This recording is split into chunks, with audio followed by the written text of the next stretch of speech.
a polemic, I think, quote, but there is no apartheid state. There is no oppression, end quote. Says the citizen of Tulsa, Oklahoma, quote, we are God's people in God's own country, end quote, while Custer charged and attacked Black Kettle's Southern Cheyenne camp on the Washita River at dawn on November the 27th, 1868. In defense of the Tulsan is told and does not demur. There was no apartheid when the Dutch East India Company started dealing in diamonds mined in Golconda, India in 1725. The Dutch East India Company, with their revolutionary joint stock, Fareed Zakaria thinks, was a turning point in Western civilization, which may be true if he is to be taken seriously. And since we know that no Dutch burgher soiled his silk handkerchiefs in any mine ever, he may have designated the day when a certain version of human civilization excused itself of crimes against the rest of human civilization. It's really weird to hear Zakaria do this. 8 months ago, a Norman Finkelstein interview with Piers Morgan was covered thoughtfully by Michael Walker on Novara Media in London. Piers asked Norman his relentless question, do you condemn Hamas? Norman did one of his wonderful pauses and said, no, I do not. He acknowledges atrocities were committed by Hamas, but added that there but by the grace of God go I, if I lived in an apartheid state. The concentration camp of Gaza. Piers was stunned. I suppose Norman placing himself in Palestinians' shoes was more than he could conceive. But why? Why do, and I ask this of all my brethren and sisters, why do Western Europeans find this role play so impossible? Why can they never imagine themselves an African, Chinese, Native American? It seems it is because we are convinced we're special, a breed apart, which may indeed be true, but not the way we'd like. Michael Walker and Ash Sarkar of Novara were struck by this empathy too. How rare it was, they extolled, still surprised. I had seen Finkelstein go this way often, and the first time I saw him do it, I was not surprised. He did seem to be the only reasonable one in the room full of people saying, well, Hamas did what Hamas did was unprecedented. It was very, very, very precedented, people. Come on. Many a time and oft. So I do wonder why good people still insist. The only unusual and genius part of it is that Norman is Jewish. But then again, almost all of the really insightful critics of Israel and its behaviors as a state are Jewish. They seem to be able to walk in their own shoes, let alone another's. Perhaps these capacities are connected and rare. The Piers Morgans are incapable. They identify only with righteousness, the righteous, the genocider, not the terrorist.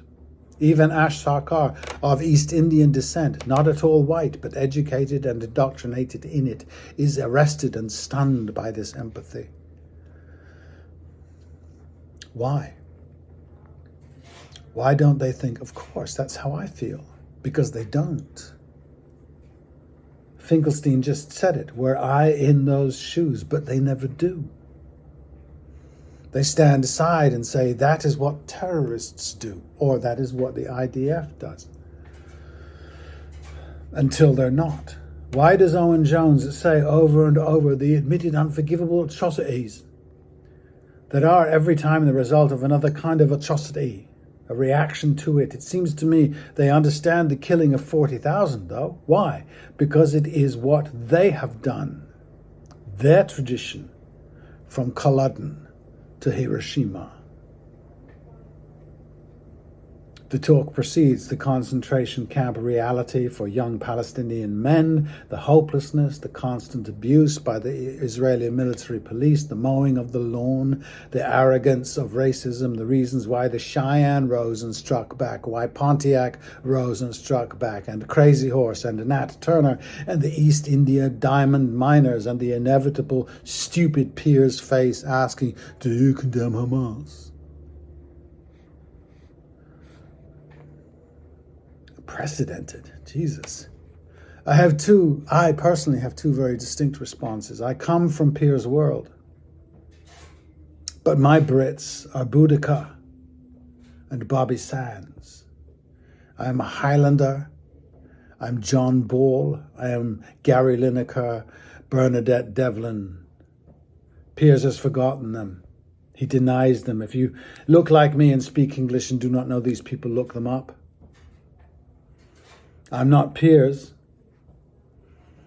I pray to be Gabor Mate, Miko Peled, Norman and Ilan Pape, T.E. Lawrence and Germaine Greer.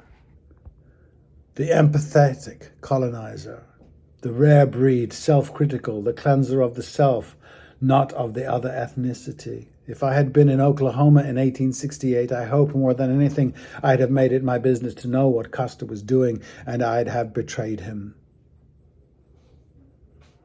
As I do today. That is my first response. My second response is this, perversely, I guess. Where is the empathetic understanding of the IDF? Why do we not think that necessary?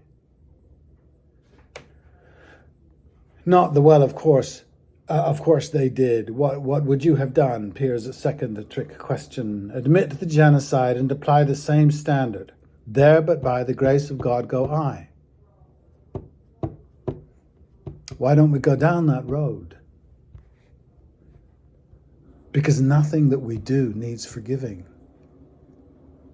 No My Lai massacre needs forgiving.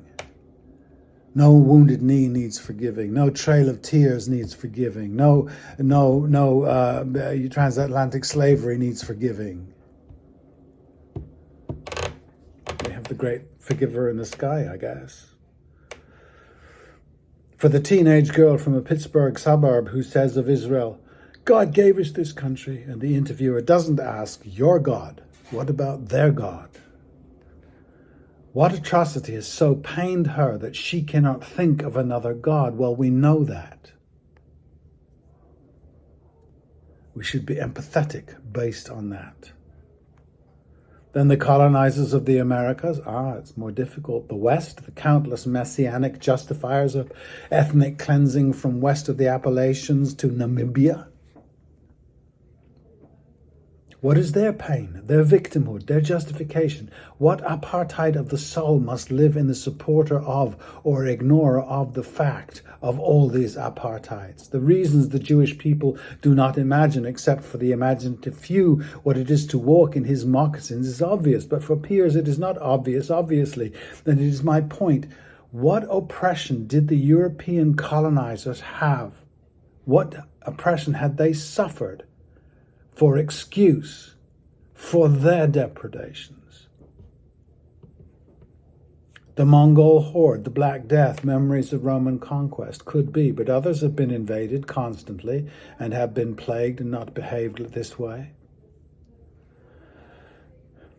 My theory would have to be is that if you have conceived of an all-powerful, omniscient God who inflicts the Mongols upon you and the Black Death and Roman conquest, you're going to be a little schizophrenic. You're going to lash out. Maybe they're pre-Christian traditions and gods came with this self-oppression built in. I don't know. Maybe people of these traditions actually imagine their conquerings and settlings on other people's ancestral lands are freedom. It sure seems that way. The European myth of America is all draped in a narrative of escaping religious persecution. Not sure I believe, but take them at their word. Might this motive allow them to do what they did to the native people and in their hearts feel no responsibility? I was hurt. hurt people hurt.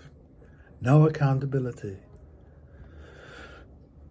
As if their own oppression justified their oppressing others, like the God of Deuteronomy, quote, just kill them, I command, because if you don't, I will kill you for impiety, end quote. Schizophrenia, dude. This notion truly is beyond my ken. It is a stunning feat of brainwash for our European Americans to take the part of Israel repossessing their ancestral land. On whose ancestral land does white America sit? And should the Lenape or the Powhatan return and demand the land, what would our response be? Let me join Hamas. Of course, it has not happened because, of course, it never would, though it should. And it is most of us, Joe Biden, Donald Trump, Kamala Harris, the whole of the US state, the British government, all colonials, all us self-justifiers of great crimes, if not by ourselves, by default, since our lifestyles and comforts have criminal roots, not least crimes against nature. So peers can only ask that we please condemn Hamas, so we don't condemn him or ourselves. And they are not, the far greater Jewish men and women, empathetic because they are brave enough to put themselves in others' shoes. Apparently the original goes, quote, take the time to walk a mile in his moccasins. End quote. Apt, 1895, a poem, Judge Softly, by Mary L. Lathrop, a white woman. I thought it was Jesus, and it really should have been. Or is it a version of Let He Who Hath Not Sinned?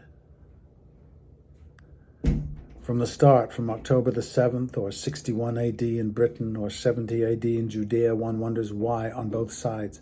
What motivated the Iceni, the Sicarii, but the Romans too? Who are these people? The white Oklahomans and the Dutch burghers and their God, who says abuse, enslave, oppress, and second-class them to your heart's content. You have my blessing. What pain did the British suffer to create so cruel a God and empire?